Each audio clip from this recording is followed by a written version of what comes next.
Let's go game by game. Look at some players that we should be starting. Look at some players that we should be sitting. And to do this, we're going to be looking at underdog player props. Y'all know I've said this a million times before, but we are not smarter than Las Vegas sportsbooks. Technically, you don't have underdog as a sportsbook, but still they're putting out very efficient lines where if they are wrong, they are probably going to lose a decent amount of money. Like, they have to be very accurate with these lines.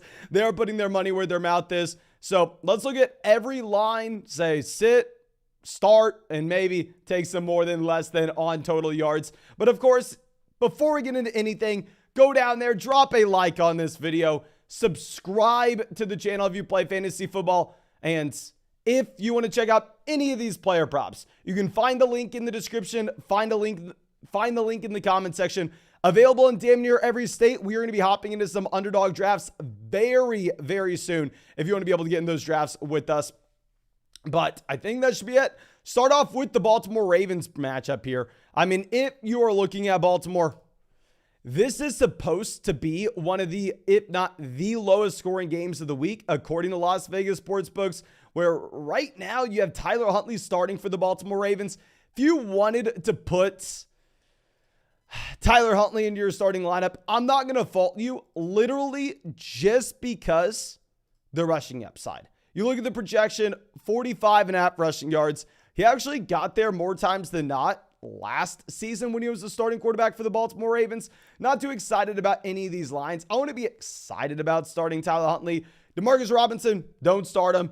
Mark Andrews, you have to start him, but you're not as excited about it as you would have been previously. Obviously, at the beginning of the year, we thought Andrews was some phenomenal option. Kenny Pickett, no interest in starting whatsoever. Kenny Pickett has looked better as of late, and you're definitely rooting for Kenny Pickett. Like, we need more high-quality quarterbacks in the NFL. I think the better the quarterbacks will be coming down the pipeline, the better the NFL will be in a few years. So hopefully Kenny Pickett continues to improve. But for now, we're staying away from that. Najee Harris, don't love the matchup against Baltimore. You have to start him as a running back too. George Pickens, no interest in starting. Should be a low-scoring contest. George Pickens is third on the target totem pole behind both Pat Freiermuth and Deontay Johnson. So definitely be avoiding George Pickens, in my opinion. But the Minnesota Vikings-Detroit Lions game is supposed to be the highest scoring game this week. Right now, if you are looking at lines, this is going to be the highest scoring game of the week, where you should be very excited about starting even a Kirk Cousins, especially in a 6-point passing touchdown format. You look at the expectation with Dalvin Cook, 94.5 rushing yards, clearly a locked-in running back one. Jefferson, obviously, wide receiver one. We don't even need to talk about it. Adam Thielen is actually a viable play, in my opinion, this week, just because I love the matchup. I love the game environment so much. Go through, play Adam Thielen. You can make an argument that TJ Hawkinson is in that same tier as Mark Andrews this week in a revenge game going up against the Detroit Lions. Don't like any of these player props just yet. Of course, we're going to get to the ones that we do like. But Jared Goff on the other side of things, I mean, right there with Kirk Cousins, I think they're in a similar tier. If you wanted to play Cousins, you can play Goff, vice versa. This is going to be the first line that I actually really like, though. Looking at the DeAndre Swift line, 63.5 total yards. If we were looking at the underlying snaps and opportunity for DeAndre Swift this past week compared to what we had previous to it, DeAndre Swift looks like he has taken over as the starting running back here for the Detroit Lions. Now, no, I don't think he's going to have more rushing yards than Jamal Williams. You see the Jamal Williams rushing yard prop, 49.5 compared to DeAndre Swift at 35.5. But if you take into account what DeAndre Swift does as a pass catcher, I actually really like the total yardage on DeAndre Swift at 63.5. I feel comfortable locking that in as our first prop here. And usually we try to stay away from the overs or the highers. Usually we try to go for the lowers, but I don't know. 63.5 for DeAndre Swift does seem very, very nice. Now, going over to Amon-Ra St. Brown, obviously, you're starting Amon-Ra St. Brown. Don't need to tell you that. I think you can view Amon-Ra St. Brown as a top-tier wide receiver in this great matchup. But going over to our next game, we're going to have the Jacksonville Jaguars. You're not starting Lawrence, but this guy right here, Travis Etienne. Look, his player prop yardage mark is actually higher than what you have with DeAndre Swift. Please make sure you're starting Travis Etienne. Travis Etienne is operating as the 3-down running back for the Jacksonville Jaguars. Don't overthink it. Get him in there. He played 90% of the snaps past week. He will catch the ball. You start Eric Henry. I don't really want to start too many other players. for the Tennessee Titans. We don't know the status of Treylon Burks at the moment. Treylon Burks maybe not playing. It doesn't matter. Don't want to start Robert Woods. Don't want to start their tight end. Don't want to start Nick Westbrook-Akeen. Just stay away from everybody in Tennessee not named Derrick Henry. But for the Philadelphia Eagles, you can start everybody. I mean, if we're looking at Jalen Hurts here, expectation 49.5 rushing yards, honestly, kind of seems a little bit low. Miles Sanders has the same expectation every single week. Is going to get you about 60, 70 yards, and you're just hoping that you get that touchdown. A.J. Brown, obviously extremely volatile, but you have to start him because he can be the wide receiver 1 overall any given week. Devonta Smith, I'm still going to be excited about him, but whenever we have no Dallas Goedert in this offense, if Dallas Goedert returns next week or the week after, I will, at that point, move Devonta Smith down with our expectations. But outside of that, with the New York Giants, I know some people are a little concerned here if you are going to be looking at Saquon Barkley's availability. Personally, I think Barkley's going to be good to go. I mean, Barkley practiced in full on Friday. Barkley was taking hits. It would be different if he was wearing a non-contact jersey. I think with the Giants, I mean, if you're looking at that line of Darius Slayton, 9.15 fantasy points, I'm not a massive fan of putting Darius Slayton in our starting lineup. I think that overall, you are going to have this as a situation where we probably should just be avoiding the New York Giants, not named Saquon Barkley. Very similar to the Tennessee Titans and Derrick Henry.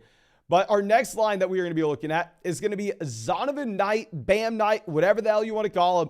52.5 total yards. You have Michael Carter back good to go. Now, I understand coaching staff's coming out saying, yeah, Michael Carter's good to go, but Bam Knight's not going anywhere. Bam Knight still has earned his job. And yeah, I think this may be a running back by committee. I think you maybe have some Bam Knight. You maybe have some Michael Carter. But at the end of the day, right now, if we're looking at implied team totals, let me pull this up. I know we all want to root for Mike White here. We all want the Jets to be great. But if you're looking at implied team totals from Las Vegas sportsbooks this week, right now you have the Jets as the second lowest scoring offense in the NFL, only ahead of the Houston Texans. The spread on that Jets-Bills game has moved to 10 points. The Jets are going to have an extremely difficult time moving the ball down the field. I don't think Bam Knight, some extremely talented running back, he's splitting the backfield with Michael Carter. So 52.5 total yards is literally 9 less than DeAndre Swift. I feel comfortable taking the fewer than.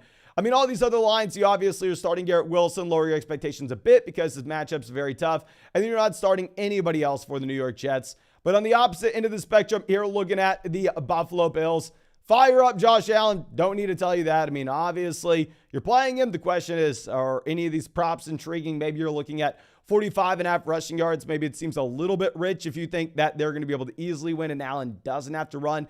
What's interesting is they have this backfield split with Devin Singletary at 53.5 total yards, whereas you're looking at James Cook at 51.5 total yards. I mean, I'm honestly staying away from both these lines. As we've said, I don't want to start either one of these running backs. I would hope that we get some more clarity with how the matchups shape out this week, where we could potentially have an easy call next week, where if James Cook takes over and plays 75% of the snaps this week, we know next week we can easily play him. And y'all know Gabe Davis, boom, bust, nothing else to discuss.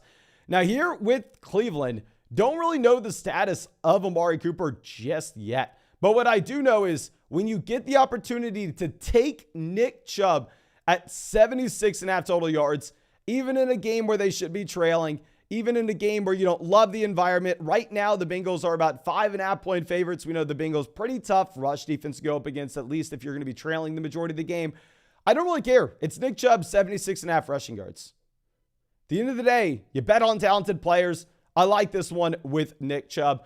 Kareem Hunt, 42.5 total yards. Don't start Kareem Hunt. Still roster Hunt, obviously, if Chubb were to go down. He is a 3-down player. Donovan Peoples-Jones, I wanted to stay away from this line until we had clarity on Amari Cooper and the availability that we will have with him tomorrow. But going over to Cincinnati, I mean, Joe Burrow, I fire him up. In terms of player props here, we wanted to avoid Jamar Chase, we're avoiding as well. But what's interesting is if you're looking at some of these other lines, they had like Justin Jefferson at 97.5 total yards. I mean, they're looking at Amon-Ra St. Brown with 88.5 receiving yards. And you have Jamar Chase down here, 83.5. Just a slight interesting thing to point out. Really, I think all these lines are fair. I don't see any things that stand out too much, like DeAndre Swift at 63.5 total. Now, going over to Houston, something that does stand out to us is you could go and take every lower than in this game if you wanted. If you want to take Davis Mills, less than 190.5 yards, not going to fault you for it. Obviously, this should be the worst offense in the NFL this week. The implied team total is 13.5 points, where the Dallas Cowboys are 17-point favorites. It is going to be disgusting. The Houston Texans are straight up going to get stomped. And for that reason, even though Dameon Pierce got there last week on us, even though we've taken the fewer than yards on Dameon Pierce for God knows how long, I'm still going to go through, take the fewer than 83.5 total yards for Dameon Pierce. There's literally 20 more than what we are able to bet with DeAndre Swift. Like, I don't see how this Houston Texans offense can effectively move the ball down the field for that to be a reasonable expectation with Dameon Pierce. With Dak Prescott, you don't want to start him. Look at the expectation, 241.5 passing yards. I mean, Tony Pollard, they've at 90.5 total yards. Ezekiel Elliott, 78.5. Just think about this. Look at the projection for the Dallas Cowboys running backs. The median projection that they have for these guys is almost 170 yards total. It is almost 170 yards total between those two players. This should be a Dallas Cowboys team that's just running the ball over and over and over again. You can start Lamb, don't start Gallup. There's no reason to. I mean, with Gallup, you're just hoping that you get a touchdown. There's not going to be any passing volume. Dalton Schultz, you can start him just because the entire tight end landscape is horrendous. But going over to Kansas City, not too much to discuss. Yeah, you play Patrick Mahomes. Isaiah Pacheco, interesting in a non-PPR format, full PPR. We know Jarrett McKinnon's going to catch the ball. Travis Kelce's probably going to be pretty damn good. Nothing to discuss with the Kansas City Chiefs here. I mean, we know who they are. Looking at the Denver Broncos, however, what's going to be interesting is the usage of Latavius Murray, where Mike Boone really didn't get involved this past week with his first week being activated. On top of that, not only did Mike Boone not really get activated, not used, but every receiver in Denver's out. So Jerry Jeudy may be a viable option. Jerry Jeudy, Greg Dulcich, these guys, they're going to have to draw targets because we know the Denver Broncos are going to be trailing. They are going to be throwing the ball. You have no Sutton and obviously no Hamler, no Patrick. So there's just nobody to go to in Denver right now. So if you wanted to go in the direction of Jerry Jeudy, not going to fault you whatsoever. Now, with the Tampa Bay side of things, we don't have clarity on Leonard Fournette right now. We are going to be giving that update a little later on. I don't want to start any Buck if we can avoid it. I mean, this is arguably the toughest defense in the NFL going up against the 49ers. Right now, the Bucs are supposed to be the third worst offense in the NFL. According to implied team totals, they're only ahead of the Jets and Texans. So I think we avoid every Buck if we can, but probably you're not going to be able to. Brock Purdy, don't start him. I am excited to watch this game just to see what happens here. Like, imagine if Brady was on this 49ers team and Brock Purdy was on the Bucs. But anyway, CMC, 98.5 total yards. You're starting him. I honestly kind of like the fewer than yards there. And Deebo Samuel, I want to avoid every player if we can. Like, literally looking at the over-under for this game. Right now, the over-under between the Bucs and Niners is 37 points. If I'm looking across every other game, the only game lower is the Steelers and Ravens at 36.5. I would love to avoid that if we can. With the Carolina Panthers, I actually don't mind that DJ Moore line at 51.5 receiving yards and what I believe to be a plus matchup against the Seattle Seahawks.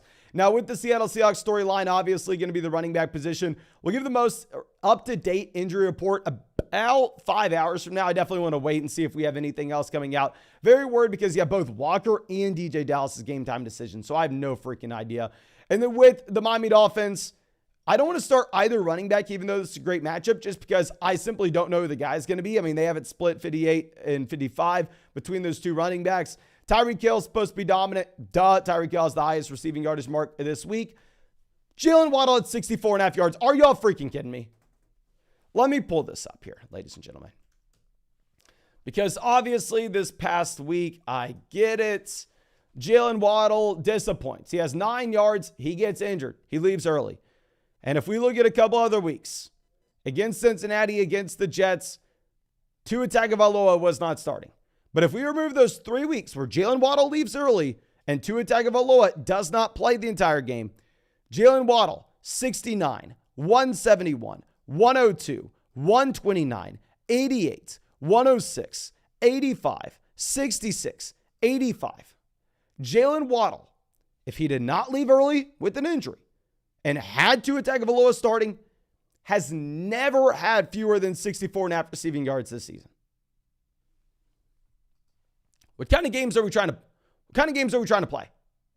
This is the lock of the week, ladies and gentlemen. Promo code FLOCK, link in the description, link in the live chat, link in the comment section. They'll match your first deposit dollar for dollar up to $200. Available in damn near every state. Dear God, what kind of games are we playing here?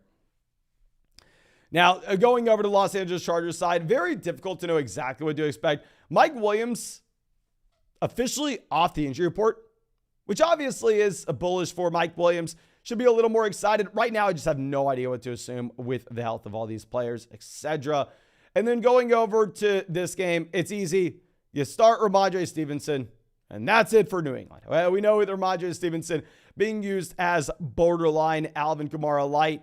You start Kyler Murray. I was not able to screen record the very bottom end of these props, but essentially you start Kyler, you start Hopkins, you start James Conner, Hollywood Brown, a viable wide receiver 2 if you have no Rondale Moore, which you probably shouldn't. But I think that should be about it for this live stream. We're about to hit 100 likes on the stream, so please, if you have not done so already, go down there, drop a like on the stream for us. If you want to check out any of these player props, you can find the link in the description. You can find in the comment section. Promo code FLOCK. They'll match your first deposit dollar for dollar, $200, available in damn near every state. But thank you again. I truly appreciate all of y'all. We'll be live in about 5 hours giving recent injury updates. And we will also be live tonight answering fantasy questions. But thank you again. I appreciate you. I hope you have a great day. And hope we get to see you later today with those live streams.